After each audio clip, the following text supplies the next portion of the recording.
الحمد لله رب العالمين والصلاة والسلام على رسوله الأمين وبعد. محترم مصلیان، آج قرآن مجید سے تیسرے پارے کا خلاصہ آپ کے سامنے پیش ہے. تیسرے پارے کی شروعات ہوتی ہے تِلْكَ الرُّسُلُ فَضَّلْنَا بَعْضَهُمْ عَلَى بَعْضٍ. انبیاء کرام اور اللہ کے پیغمبر حضرات، ان کے درمیان آپس میں تفاضل ہے. منہم من کلم اللہ، بعض سے اللہ نے کلام کیا. ورفع بعضهم درجات، اور درجات بعض کے بلند کیے. وآتینا عیسی ابن مریم البینات وأیدناہ بروح القدس، اور عیسیٰ ابن مریم کو بہت ساری نشانیاں دی اور جبرائیل علیہ السلام کے ذریعے ان کی تائید فرمائی.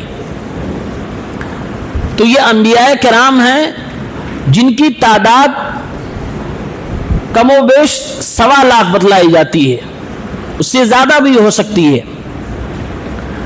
لیکن ان تمام انبیاء کرام میں سب سے افضل ٹاپ 5 اولو العزم پیغمبر ہے. حضرت نوح علیہ السلام، ابراہیم علیہ السلام، موسیٰ علیہ السلام، عیسیٰ علیہ السلام اور جناب محمد عربی صلی اللہ علیہ وسلم.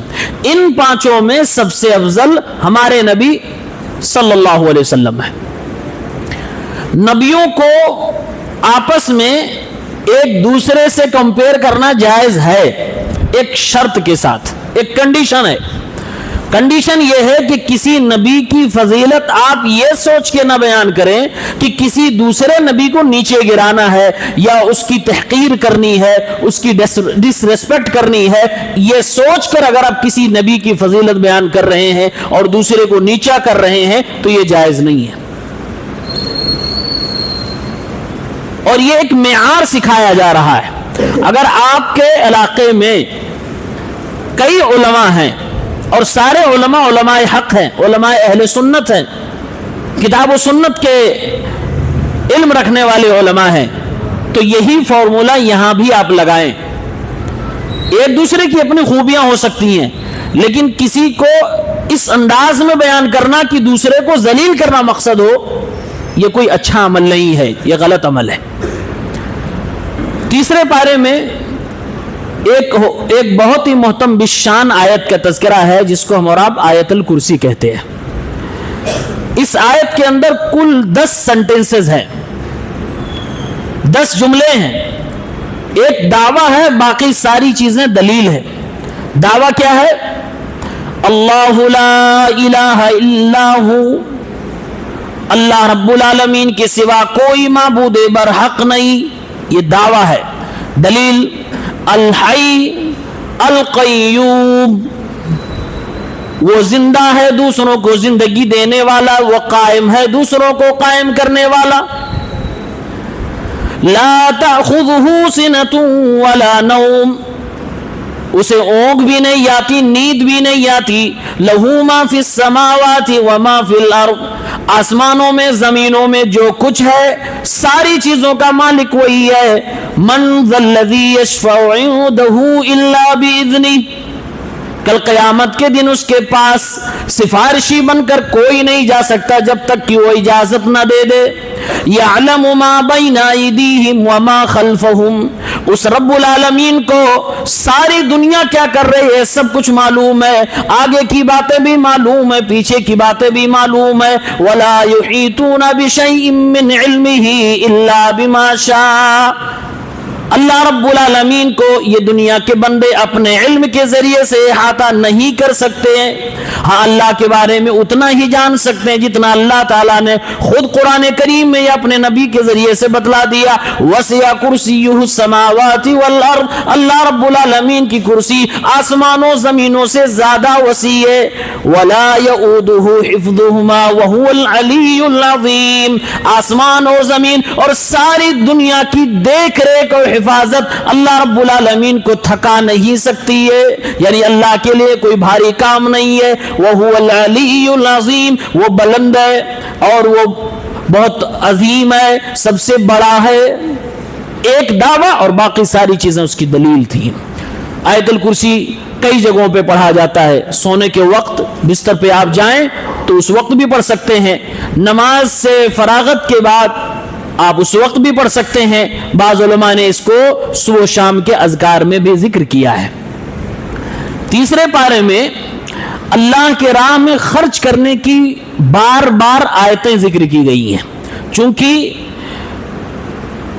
اللہ کے راہ میں خرچ کرنا کیوں ضروری ہے یا کیوں ہمیں کرنا چاہیے, اس کی 4-5 وجوہات میں آپ کے سامنے رکھتا ہوں.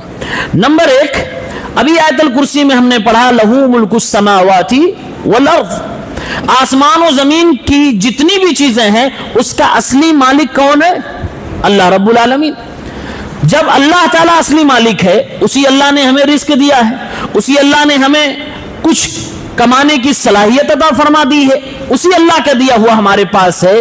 وہی اللہ جو اصلی مالک ہے ہمیں کہہ رہا ہے انفقوا مما رزقناکم, خرچ کرو جو ہم نے تمہیں روزیاں دی ہیں.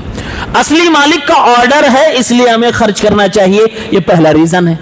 دوسرا ریزن, یہ ہم اگر خرچ کرتے ہیں تو اس کا فائدہ پلٹ کے ہمارے اوپر ہی آنے والا ہے.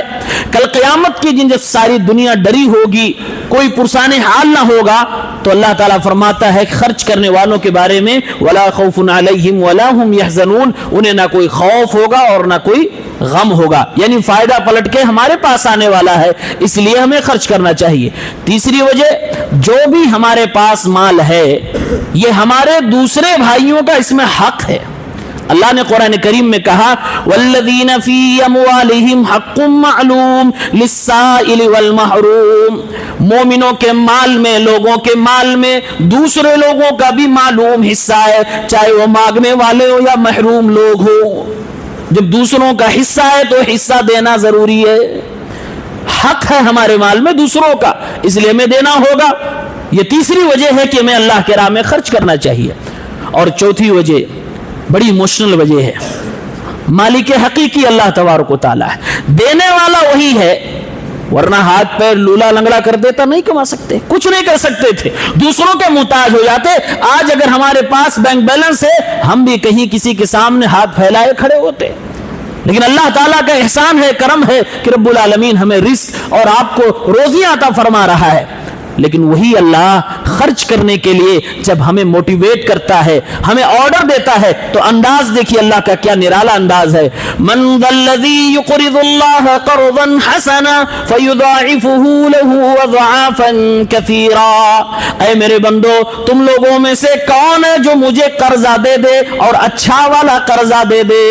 دینے والا وہی, مالک حقیقی وہی ہے, رزق دینے والا وہی ہے, لیکن پھر بھی اپنے بندوں سے کہہ رہا ہے کہ مجھے قرضہ دے دو, اور یہ ایسا قرضہ ہے کہ کل قیامت کے دن تمہیں بہت زیادہ بڑھا کے دیا جائے گا. جتنی نیکیوں کی تم مستحق ہو اس سے کئی گنا زیادہ بڑھا کے تمہیں نیکیاں دی جائیں گی. وہ اللہ تعالیٰ جب ہم سے اس انداز میں کہہ رہا ہے اے میرے بندو مجھے قرضہ دے دو, اس کے بدلے میں تمہیں نیکیاں ڈھیروں دی جائیں گی, اس لیے ہمیں اللہ کے راہ میں خرچ کرنا چاہیے.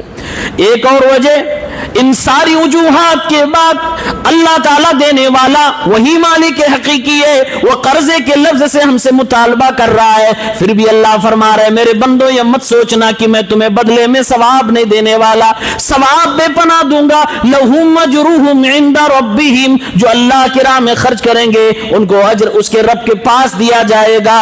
اور اللہ تعالیٰ فرما رہا ہے وما تنفقوا من خیر یوفى الیکم, جو کچھ بھی حلال مال سے تم خرچ کرو گے وہ پلٹ کر تمہیں برابر برابر دے دیا جائے گا. کل قیامت کے دن کسی کی حق تلفی نہ کی جائے گی. جتنا بھی خرچ کرو گے سب کچھ تمہیں واپس لوٹا دیا جائے گا. مال تمہیں اللہ رب العالمین نے جو دے رکھا ہے خرچ کرو گے کل قیامت کے دن نیکیاں تمہیں عطا کر دی جائیں گی. اور اسی کی ضرورت تو قیامت کے دن ہے. اسی لیے ہمیں اللہ کی راہ میں خرچ کرنا چاہیے. اور اللہ جب خرچ کرنے کی بات کر رہا ہے تو ہمارے اور آپ کے دماغ کے بند دریچوں کو بھی کھول رہا ہے اور فرمایا یا ایھا الذین آمنوا انفقوا مما رزقناکم، اے ایمان والو خرچ کرو جو ہم نے روزیاں تم کو دی اس میں سے.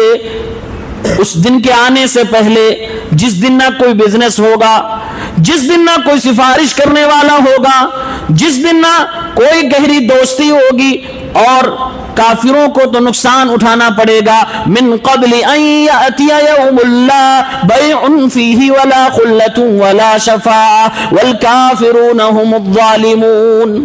آپ اندازہ کریں تین چیزیں اللہ نے ذکر کی ہیں.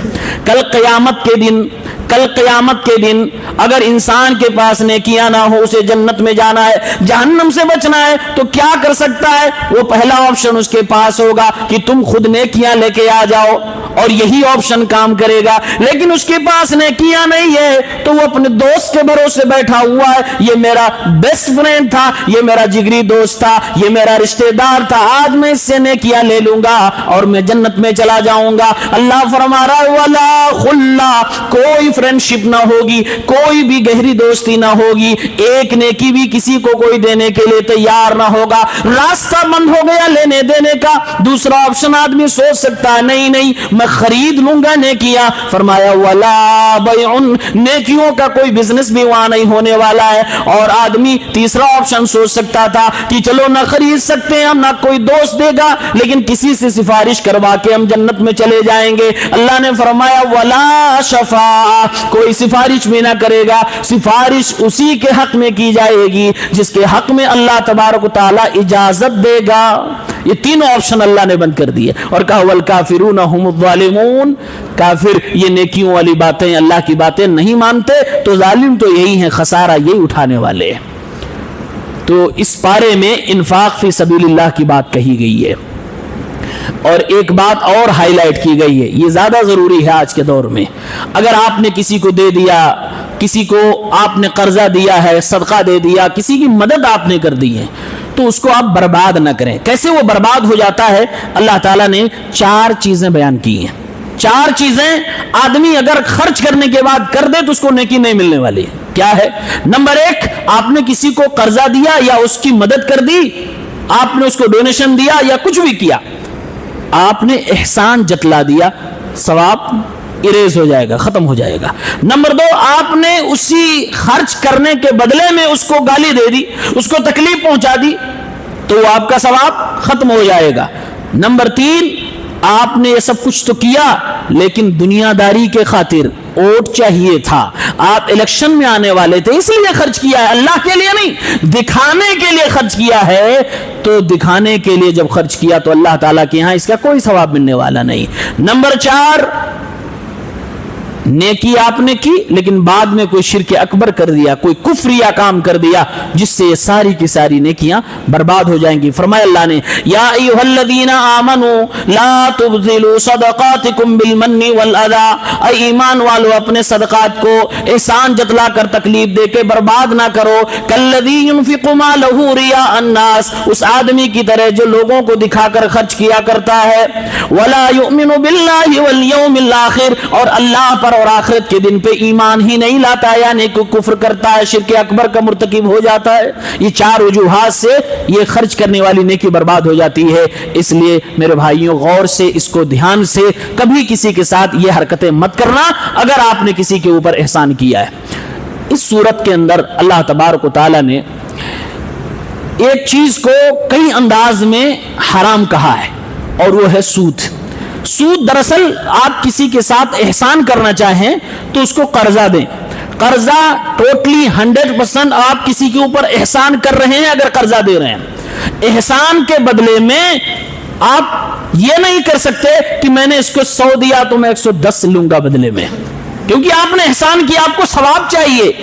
آپ نے اگر 100 دے کر 110 کا مطالبہ کر لیا، اسی کو سود کہا جاتا ہے۔ اللہ تعالیٰ نے سود کو حرام قرار دیا اور کہا الذین یاکلون الربا لا یقومون الا کما یقوم الذی یتخبطہ الشیطان من المس۔ جو لوگ سودی چیزیں کھاتے ہیں، سودی مال کمائی کا کھاتے ہیں، فرمایا کہ وہ ایسے ہو جاتے ہیں جیسے شیطان نے ان کو مس کر دیا ہو، شیطان نے ان کو ٹچ کر دیا ہو، یعنی کہ شیطان جس بندے پر اٹیک کر دیتا ہے اسی طریقے سے آدمی ہو جاتا ہے۔ کیوں ہو جاتا ہے؟ ذالک بانہم قالوا انما البیع مثل الربا۔ جب سود کھانے والے آدمی کو سمجھایا جائے بھائی صاحب سود حرام ہے، مت کھایا کرو، سودی کاروبار کرنا حرام ہے، مت کیا کرو، تو کہتا مولانا صاحب آپ کو سمجھ نہیں آ رہی دنیا کے اکنامیکل ٹرینڈ کو سمجھیے، یہ دیکھیے بزنس ہی تو ہے، آپ اس کو سود کہہ رہے ہو، یہ بزنس ہی تو ہے۔ اللہ نے فرمایا انہوں نے تو اس کو بدل دیا، یہ کہنے لگے انما البیع مثل الربا، یہ بزنس تو سود ہی کی طرح ہے، سود تو بزنس ہی کی طرح ہے، یہ بہانے کر کے سود کھا رہے ہیں، اس لیے شیطان ان کو مس کر دے، ایسی بیماری ان کو ہو جائے گی۔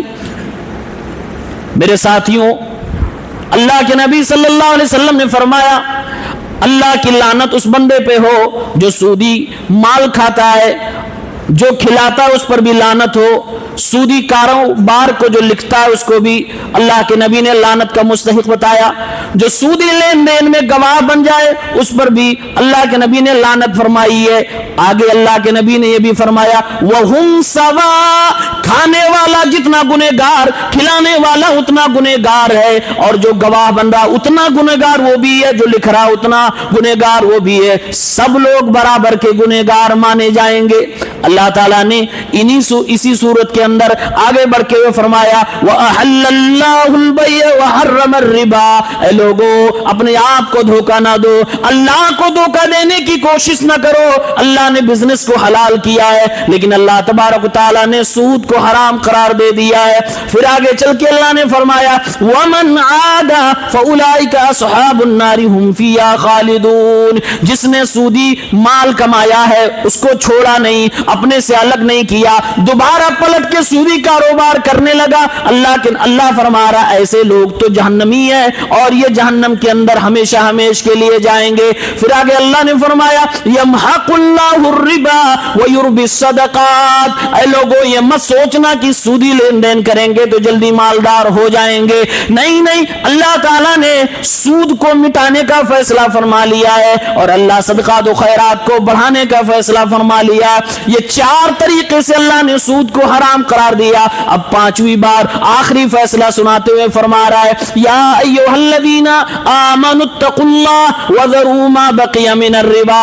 ایمان والو اللہ سے ڈرو، جو بھی سودی لین دین میں پھنسے ہوئے جلدی سے جلدی اس کو چھوڑ دو، ان کنتم مومنین، اگر تم سچے مومن ہو، فإن لم تفعلوا، لیکن آج کے بعد اگر سودی کاروبار تم چھوڑنا نہیں چاہتے ہو، فأذنوا بحرب من اللہ ورسولہ، تو اللہ اس کے رسول سے جنگ کرنے کے لیے تیار ہو جاؤ، اور اگر توبہ کر لو تو اچھی بات ہے۔ عبداللہ ابن عباس رضی اللہ تعالی عنہما فرماتے ہیں اس آیت کی تفسیر میں کل قیامت کے دن سود کھانے والے بندے سے کہا جائے گا خذ سلاحک للحرب، اللہ آواز دے گا، اللہ کے فرشتے دیں گے اے اللہ کے بندے دنیا میں تو نے سود کھایا، اٹھا اپنا ہتھیار اور آ جا اللہ تعالیٰ سے مقابلہ کرنے کے لیے، جنگ لڑنے کے لیے، کیونکہ اللہ نے اپنی کتاب میں بتلا دیا تھا کہ جو سود کھائے گا نہیں چھوڑے گا اور اسی پہ ڈٹا رہے گا، بہانے تلاش تلاش کے لائے گا، کل قیامت کے دن اس کو اللہ سے مقابلہ کرنا پڑے گا۔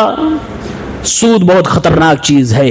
قرض لوگوں کو دو، ادھار دو، یہ ٹوٹلی احسان ہے، احسان کرو، لیکن قرض دے کر کسی کا خون نہ چوسو۔ جو آدمی سود لیتا ہے قرض دے کر وہی آدمی خون چوس رہا ہوتا ہے۔ اسلام میں یہ چیز حرام ہے۔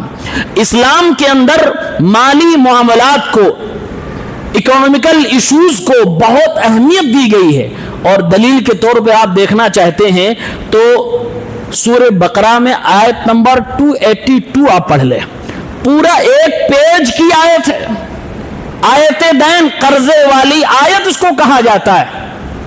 اللہ تعالیٰ نے قرض لین دین کو بہت سیریسلی اس کو قرآن کریم میں ڈیٹیلڈ میں بیان کیا ہے کہ اے میرے بندو جب تم کسی کو قرض دو یا قرض لو تو لکھ لیا کرو. اور 3 باتیں اللہ تبارک و تعالیٰ نے خاص طور سے بتائی ہے قرض لینے دینے کے حوالے سے. کہا نمبر 1، جب کسی کو قرض دو یا لو تو واپسی کی مدت فکس کر لو، کب دوں گا یا کب مجھے چاہیے یہ اسی ٹائم فکس کر لو.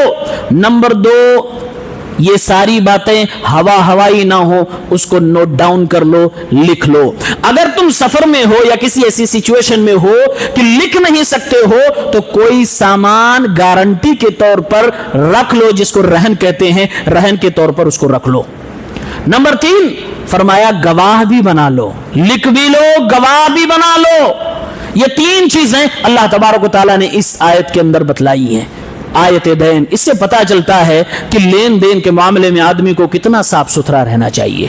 آج بہت سارے ایسے لوگ ہیں، اللہ تعالیٰ ہم سب کو معاف فرمائے، نماز روزے عقیدے سب میں 1 نمبر ہیں، لیکن معاملات میں 0 ہو جاتے ہیں. معاملات میں کسی کا کھا لیا، کسی کو لوٹ لیا، کل قیامت کے دن ساری نیکیاں چھین لی جائیں گی اگر ہم نے کسی کو چھینا ہے، اگر ہم نے کسی کو لوٹا ہے. اس لیے میرے بھائیوں معاملات کو بھی صاف ستھرا رکھو. یہ 3 پارے میں اللہ تعالیٰ نے معاملات کو صاف ستھرا رکھنے کے لیے بڑی ساری آیتیں نازل فرمائی ہیں. اب اس کے بعد 3 پارے میں تیسری سورت کی شروعات ہوتی ہے، اس کا نام ہے سورہ آل عمران. سورہ آل عمران، اس سورت میں اللہ تبارک و تعالی نے آل عمران کے تذکرے کو چھیڑا ہے. اور اللہ تعالیٰ نے فرمایا ام مریم ایک خاتون ہے، وہ دل ہی دل میں یہ تمنا کرتی ہیں اور اللہ سے بات کرتے ہوئے ایک نظر مانتی ہیں، اے اللہ بیٹا عطا فرما دے، بیٹا ہو جائے گا تو میں بیت المقدس جو تیرا گھر ہے، مسجد ہے، اس کی خدمت کے لیے اپنے بیٹے کو وقف کر دوں گی. پہلے زمانے میں ایسا تھا کہ 2 4 6 بیٹے اگر ہیں تو کسی ایک کو اپنی ذمہ داری سے ہٹا دیتے، بیٹا آج کے بعد سے تمہیں ماں باپ گھر مکان کی کوئی ذمہ داری نہیں ہے، تم جاؤ اللہ کے گھر کی خدمت کرنا، تمہیں وقف کیا جاتا ہے. یہ پہلے ہوا کرتا تھا. آج یہ چیز جائز نہیں اسلام کے اندر. آج جس کے جو حق بنتے ہیں وہ دیتے ہوئے آپ کو اللہ کے گھر کی خدمت کرنی ہے، اللہ کے دین کی خدمت کرنی ہے، لیکن پورے اپنی ذمہ داریوں کے ساتھ. تو اس خاتون نے کہہ دیا، کہا اذ قالت امرأة عمران ربی انی نذرت لک ما فی بطنی محررا، اے اللہ تعالیٰ میرے پیٹ میں جو بچہ پل رہا ہے میں اس کو تیری راہ میں تیرے گھر کی خدمت کے لیے آزاد کرتی ہوں، یعنی کہ وقف کرتی ہوں. فتقبل منی، تو اے اللہ اس کو قبول فرما لے، انک انت السمیع العلیم، تو سننے والا اور جاننے والا ہے. سوال یہ پیدا ہوا، ایک خاتون نے اچھی نیت سے اپنے پیٹ میں پلنے والے بچے کے متعلق اللہ سے دعا فرما لی، نیت کوئی خراب نہیں تھی، لیکن اللہ تعالیٰ نے اس خاتون کو بیٹا نہیں دینا تھا، بیٹی عطا فرما دیا. حضرت مریم علیہ السلام گھر میں پیدا ہو گئی. جو نذروانی تھی اس نظر کے لیے انہوں نے کہا تھا اللہ میں بیت المقدس کا خادم بناؤں گی، لیکن اللہ تبارک و تعالیٰ نے بیٹی عطا فرما دی، معاملہ پلٹ گیا. سوال یہ ہوا، اے میرے بھائیوں قرآن تو ہم روزانہ پڑھتے ہیں، سالانہ پڑھتے ہیں، کیا ہم میں سے کوئی ایسا ہے جو بچے کی پیدائش سے پہلے اپنی بیوی کے پریگننٹ ہوتے ہوئے اللہ سے یہ دعا مانگے، اے اللہ بیٹا عطا فرما دے، تیرے دین کا خادم بناؤں گا، عالم دین بناؤں گا، حافظ قرآن بناؤں گا، اے اللہ اپنی ساری ذمہ داریوں کے ساتھ ساتھ تیرے دین کی خدمت کا کام بھی اس سے لوں گا، اے میرے مولا مجھے بیٹا عطا فرما دے. اس جذبے کے ساتھ کس نے دعائیں کی ہیں؟ یہ سبق دیا جا رہا ہے.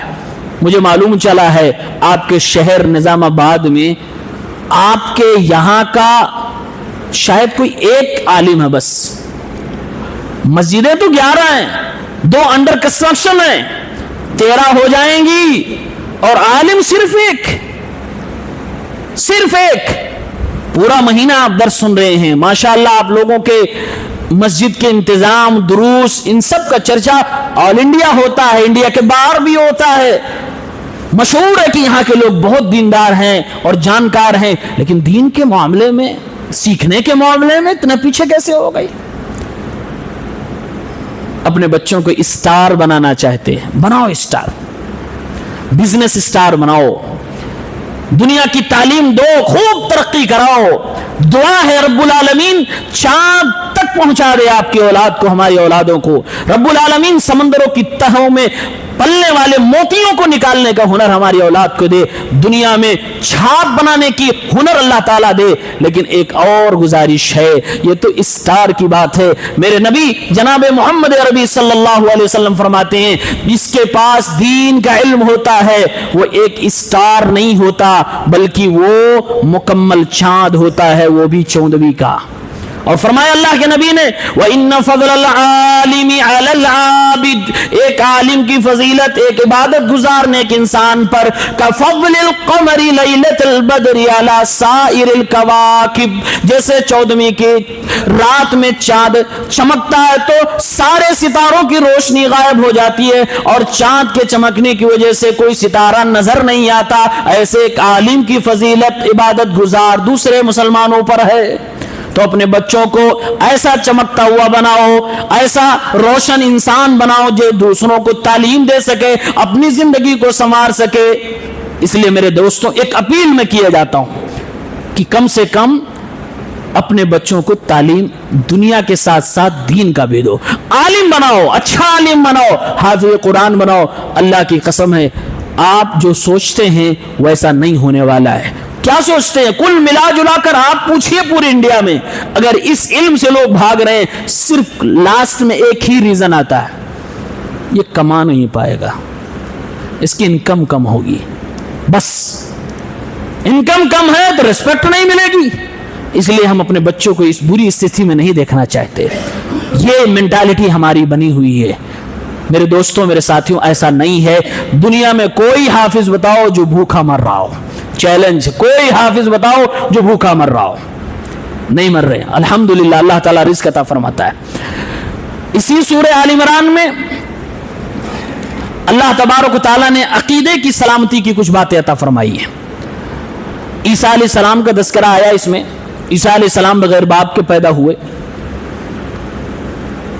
عیسیٰ علیہ السلام کو اللہ نے معجزے عطا فرمائے. اللہ تعالیٰ ہر نبی کو اس زمانے میں جو ٹرینڈ میں چلتا تھا معاملہ, اسی کے حساب سے معجزہ عطا فرماتا تھا. موسیٰ علیہ السلام کو جب اللہ نے معجزہ دیا تو کون سا معجزہ دیا؟ لاٹھی دی اور کہا زمین پہ ڈالو, اژدہا بن گیا. کیوں؟ اس زمانے میں جادوگری چرم پہ تھی, گھر گھر میں جادوگر تھے. تو جادوگروں کا منہ بند کرنے کے لیے اللہ تعالیٰ نے اسی کے حساب سے موسیٰ علیہ السلام کو معجزہ دیا کہ لاٹھی ڈالو, اژدہا بنے گا, سب کی جادوگری ختم ہو جائے گی. وہ تو جادوگر سب کے سب مسلمان ہو گئے جو فرعون کے دربار میں مقابلہ کرنے آئے تھے. ایسے عیسیٰ علیہ السلام کے زمانے میں میڈیکل اور طب اور سائنس یہ بہت آگے جا رہی تھی. تو اللہ تبارک و تعالیٰ نے اس زمانے کے حساب سے حضرت عیسیٰ کو معجزے عطا فرمائے. ہمارے نبی کے زمانے میں لوگ لنگوسٹک کے ماہر تھے, عربک لینگویج کے بہت ماہر تھے, اتنے ماہر تھے کہ ان کی لکھی ہوئی نظمیں, ان کے لکھے ہوئے قصیدے سونے کے پانی سے لکھ کر خانے کعبہ پہ بھی ٹانگا جاتا تھا, اسی کی مارکیٹ لگتی تھی. تو اللہ تعالیٰ نے اسی کے حساب سے قرآن مقدس بطور معجزہ عطا فرمایا اور چیلنج کروا دیا کہ چیلنج کر دیا, ایک آیت قرآن کی طرح بنا کے لاؤ, تمہاری باتیں سونے کے پانی سے لکھ کے خانے کعبہ پہ ٹانگی جاتی ہیں, آؤ ایک آیت بنا کے لاؤ, الف لام میم ایک آیت ہے, اتنا ہی بنا کے دکھا دو. اس کی طرح نہیں بنا سکے. آج تک دنیا ٹرائی کر رہی ہے لیکن کوئی بھی کامیاب نہیں ہو سکا. اللہ تعالیٰ نے یہاں پر سورہ آل عمران میں حضرت عیسیٰ علیہ السلام کے کچھ معجزوں کا ذکر فرمایا ہے. کہا کہ وَرَسُولًا إِلَىٰ بَنِي إِسْرَائِيلَ, اللہ تعالیٰ نے حضرت عیسیٰ کو بنو اسرائیل کی طرف رسول بنا کر بھیجا. اَنِّي قَدْ جِئْتُكُمْ بِآيَةٍ مِّن رَبِّكُمْ, لوگوں سے کہنے لگے کہ میں تمہاری طرف اللہ کی طرف سے نشانیاں لے کر آیا ہوں. اور اب اپنے معجزوں کا ذکر فرما رہے ہیں. اَنِّي أَخْلُقُ لَكُم مِّنَ الطِّينِ كَهَيْئَةِ الطَّيْرِ, میں پرندوں کی شکل کا مٹی سے ایک پرندہ بنا دوں گا اور میں اللہ رب العالمین کے حکم سے جب اس میں پھونکوں گا تو وہ زندہ ہو جائے گا.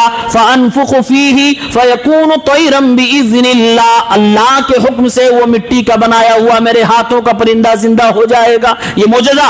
دوسرا معجزہ وابرئ الاکمہ والابرص واحیی الموتى باذن اللہ, اندھا اور کوڑھی کو میں اللہ کے فضل و کرم سے اس کو صحیح کر دوں گا. اور معجزہ بتلایا وَأُنَبِّئُكُمْ بِمَا تَأْكُلُونَ, تم اپنے گھروں میں کیا کھاتے ہو وہ بھی میں تمہیں بتا دوں گا. وَمَا تَدَّخِرُونَ فِي بُيُوتِكُمْ, تم نے اپنے گھر میں کیا رکھا ہوا ہے وہ بھی تمہیں میں بتلا دوں گا. إِنَّ فِي ذَلِكَ لَآيَةً لَكُمْ إِن كُنتُم مُؤْمِنِينَ, اس میں تمہارے لیے عبرت ہے, نصیحت ہے اگر تم مومن ہو.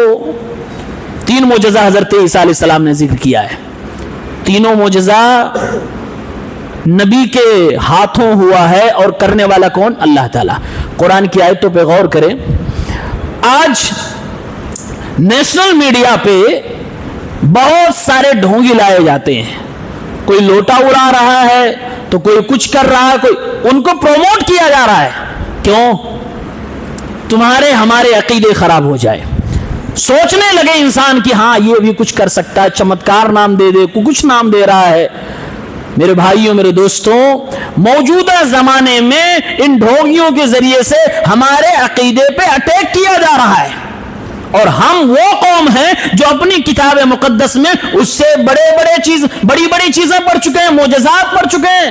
کہ ہمارے قرآن میں یہ بیان کیا گیا, ایک پیغمبر جن پہ ہمارا ایمان ہے, وہ پیغمبر کہہ رہے ہیں مٹی سے میں ایک پرندے کی شیپ دوں گا, پھونکوں گا, وہ زندہ ہو جائے گا. لیکن کہا باذن اللہ, اس میں میرا کوئی اسپیشلائزیشن نہیں, یہ میرا اپنا کوئی پاور نہیں, یہ جان ڈالنے کا پاور صرف اللہ رب العالمین میں ہے. یہاں پر جو قرآن میں انی اخلق, اس کا ترجمہ یہ نہیں ہوگا کہ میں پیدا کروں گا یا میں پیدا کرتا ہوں, اس کا ترجمہ ہے میں بناتا ہوں. پیدا کرنے کی صلاحیت صرف اللہ رب العالمین میں ہے, زندگی دینے کی قابلیت صرف اللہ رب العالمین میں ہے. اور اس کی دلیل یہ ہے صحیح بخاری کے اندر وہ روایت جس میں اللہ کے نبی فرماتے ہیں کہ جو لوگ تصویریں بناتے ہیں, اسٹیچو بناتے ہیں, کل قیامت کی دن اللہ تعالیٰ ان سے کہے گا احیوا ما خلقتم, جو دنیا میں تم نے اپنے ہاتھوں سے بنایا تھا, اسکیچنگ کی تھی, ڈرامنگ کی تھی, اب اس کو زندہ کرو. تو یہاں پر خلقتم کا معنی یہ نہیں کہ دنیا میں جس کو تم نے پیدا کیا تھا اس کو زندہ کرو, نہیں, دنیا میں جس کو بنایا تھا اس کو زندہ کرو. تو عیسیٰ علیہ السلام جو یہ معجزہ ان کے ذریعے ہو رہا ہے وہ اللہ کی طرف سے ہو رہا ہے, اور یہ باقاعدہ کلیئر کیا جائے بِإِذْنِ اللَّهِ, اللہ رب العالمین کی اجازت سے, اللہ کے حکم سے یہ ہو رہا ہے. ورنہ عیسیٰ علیہ السلام ایک اللہ کے بندے ہیں, یہ کام نہیں کر سکتے. پیدا کرنے والا اللہ ہے. اور ایسے ہی دوسرا جو معجزہ ہے اس میں بھی کہا گیا بِإِذْنِ اللَّهِ, اللہ کے حکم سے مردوں کو میں زندہ کر پا رہا ہوں, اللہ کے حکم سے اندھے اور کوڑی کو میں درست کر پا رہا ہوں, اللہ کے حکم سے تمہارے کھانے والی چیزوں کو بتا رہا ہوں, تمہارے گھر میں کیا ہے وہ میں بتا رہا ہوں. اسی لیے آخر میں کہا ان فی ذلک لآیہ, اس میں نشانی ہے. کیا نشانی ہے؟ کہ ایک پیغمبر کے ہاتھوں جو معجزے ہو رہے ہیں تمہیں اس سے اللہ تک پہنچنا ہے, قدرت اور طاقت اللہ کی ماننی ہے. یہ نبی تو اللہ کے نبی ہیں, پیغمبر ہیں, ان نبیوں کے ذریعے سے اللہ تبارک و تعالی اس طرح کی چیزیں ظاہر کرتا ہے. اسی لیے 2-3 آیتوں کے فوراً بعد حضرت عیسیٰ علیہ السلام کا وہ پیغام نقل کیا جا رہا ہے. وہ کہتے ہیں اے لوگو, اللہ تبارک و تعالی میرا اور تمہارا رب ہے, ان اللہ ربی وَرَبُّكُمْ, میرا بھی رب ہے تمہارا بھی رب ہے, فَاعْبُدُوهُ هَذَا صِرَاطٌ مُسْتَقِيمٌ, اسی کی عبادت کرو, یہی سیدھا راستہ ہے. عقیدے کی درستگی آپ نے دیکھا, اتنے بڑے بڑے معجزے بیان کر کے قرآن کریم کیسے عقیدے کو سیف کر رہا ہے. کوئی یہ نہ سوچ لے کہہ رہے مردوں کو زندہ کرنے کا پاور عیسیٰ علیہ السلام کو, اب تو یہ گاڈ بن گئے. عیسائی اسی میں گمراہ ہوئے, وہ اس چیز کو سمجھ نہ پائے. نبیوں کے معجزے کو اللہ کا پاور سمجھنا تھا تو نبی کا پاور سمجھ گئے, نبیوں کے معجزے کو اللہ کا پاور سمجھنا, نبی کا پاور سمجھ گئے, اور اس لیے عیسائیوں نے ان کو سن آف گاڈ کہہ دیا اور پھر ان کی پوجا کرنے لگے. ایسے ہی آج مسلمانوں میں بہت سارے لوگ